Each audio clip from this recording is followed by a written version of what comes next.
नमस्ते, मेरा नाम है अंकित जी। बिहार झारखंड के डिजिटल प्लेटफॉर्म पर आपका स्वागत है। इश्क हो या खेल हो या हो राजनीति, यहाँ कुछ भी असंभव नहीं है।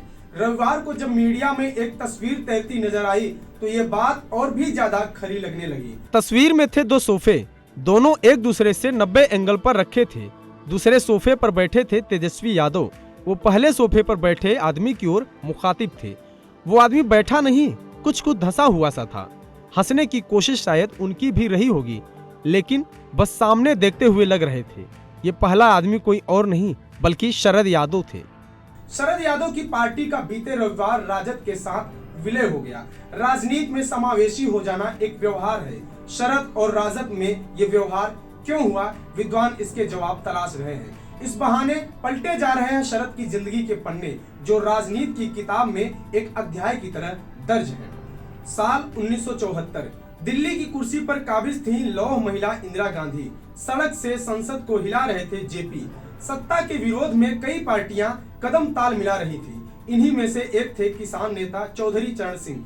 चौधरी साहब ने 1974 में अपनी पार्टी भारतीय लोकदल बनाई। निशान था हलधर किसान। और यही वो साल था जब शरद यादव की एंट्री राजनीति में होती है। इंजीनियरिंग कॉलेज से निकला एक लड़का मध्य प्रदेश में पला बढ़ा, किसी झोंक में राजनीति के पल्ले पड़ गया था। एक बार इस पल्ले में आया तो बड़े बड़ों के आंख से पहचाना जाने लगा। शरद चौधरी सिंह और जयप्रकाश नारायण के संपर्क में थे। 1974 में ही भारतीय लोकदल के टिकट पर जबलपुर से लोकसभा चुनाव लड़े और जीते भी। बड़ी बात यह थी कि हलधर किसान के रूप में जेपी द्वारा चुने गए वो पहले उम्मीदवार थे। आगे चलकर जेपी आंदोलन उग्र हुआ। आपातकाल लगा तो शरद यादव जेल भी गए। 1977 में भी वह इसी लोकसभा सीट से चुनाव जीतकर संसद में पहुंचे। उस वक्त वह युवा जनता दल के अध्यक्ष भी थे। 1986 में राज्यसभा सांसद और 1989 में यूपी के बदायूं लोकसभा सीट से चुनाव जीतकर तीसरी बार संसद में पहुंचे। 1989-90 में राजीव गांधी की हार हुई और जनता दल लेफ्ट भाजपा समेत 5 पार्टियों वाली नेशनल फ्रंट की सरकार बनी। शरद को इस सरकार में टेक्सटाइल और फूड प्रोसेसिंग मंत्रालय मिला।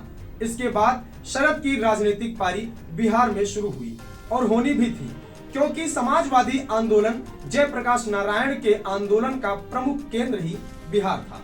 शरद यादव 1991 से 2014 तक लगातार बिहार की मधेपुरा सीट से सांसद रहे। इस दौरान साल 1997 में उन्हें जनता दल का राष्ट्रीय अध्यक्ष भी चुना गया। लेकिन समाजवादी आंदोलन और बिहार में यादवों की लोकप्रिय नेता लालू यादव भी इसी पार्टी में थे। कहते हैं ना, एक म्यान में दो तलवार नहीं रह सकती, वही हुआ। लालू यादव उस वक्त बिहार के मुख्यमंत्री हुआ करते थे। शरद यादव का पार्टी में बढ़ता कद देखकर लालू डर गए। उसी साल चारा घोटाले के आरोप में फंसे लालू ने मुख्यमंत्री पद से इस्तीफा दे दिया। इसके बाद राबड़ी देवी बनी बिहार की सीएम और लालू ने अपनी खुद की पार्टी राष्ट्रीय जनता दल बना ली। शरद यादव संगठन में तो मजबूत थे, लेकिन जमीनी स्तर पर लालू की लोकप्रियता का कोई तोड़ नहीं था। इस दौरान 1999 में अटल सरकार के दौरान नागरिक उड्डयन मंत्री और 2001 में केंद्रीय श्रम मंत्रालय में कैबिनेट मंत्री भी चुने गए थे। साल 2003 में शरद यादव ने नीतीश कुमार के साथ जनता दल यूनाइटेड की स्थापना की और खुद जदयू के राष्ट्रीय अध्यक्ष बने। इस दौरान उन्होंने लालू को सत्ता से उखाड़ फेंकने का संकल्प लिया और 2005 में कर भी दिखाया। लालू की 15 साल की सत्ता को हटाकर नीतीश कुमार बिहार के सीएम बने। एनडीए गठबंधन की सरकार 2 बार बिना किसी विरोध के बनी, लेकिन साल 2014 में जब नरेंद्र मोदी प्रधानमंत्री बने तो वहीं से भाजपा और जनता दल यूनाइटेड में अनबन शुरू हो गई। इत्तेफाक ऐसा कि जहां चारों ओर एनडीए की जीत थी, वहीं शरद यादव खुद इस चुनाव में आरजेडी से हार गए। आगे चलकर 2015 के चुनाव में दशकों से एक दूसरे के धुर विरोधी रहे नीतीश और लालू परिवार में गठबंधन भी हुआ। शरद यादव भी एनडीए में संयोजक पद से हट गए। यहीं से उनके राजनीतिक कद के पतन की शुरुआत हो गई। 2017 में जदयू और आरजेडी का गठबंधन टूट गया। इसी साल नीतीश कुमार और शरद यादव में भी आपसी मतभेद शुरू हो गया।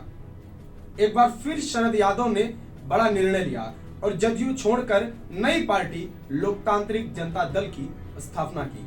लेकिन अब समय बदल चुका था। कभी लालू और नीतीश की पार्टी का बागडोर संभालने वाले शरद यादव अब पूरी तरह से कमजोर हो चुके थे। आलम यह था कि पार्टी तो बना ली, लेकिन खुद अपने धुर विरोधी रहे लालू परिवार के टिकट पर 2019 का लोकसभा चुनाव लड़े। इस चुनाव में उनको जदयू प्रत्याशी के सामने बुरी हार का सामना करना पड़ा। नीतीश कुमार फिर से भाजपा के सहयोगी बन गए, लेकिन शरद यादव ने एक तरीके से राजनीतिक संन्यास ले लिया। अब राजनीति के अंतिम समय में उन्होंने फिर से घर वापसी कर लिया है। तेजस्वी यादव को अपना राजनीतिक उत्तराधिकारी घोषित करते हुए उन्होंने अपनी पार्टी का आरजेडी में पूरी तरीके से विलय कर दिया, यानी बिना किसी शर्त के। इस विलय के क्या मायने हैं, सियासत का अगला कौन सा रुख देखने को मिलेगा, ये तो वक्त बताएगा। लेकिन दबी जुबान में ये तस्वीर शरद यादव के संन्यास की तस्वीर बताई जा रही है, जो कह रही है सियासत का एक सूरज अब ढलने को है। राजनीति से जुड़ी ये दिलचस्प कहानी आपको कैसी लगी, कमेंट बॉक्स में जरूर बताइएगा। दीजिए इजाजत, जुड़े रहिए जी बिहार झारखंड के साथ। नमस्कार।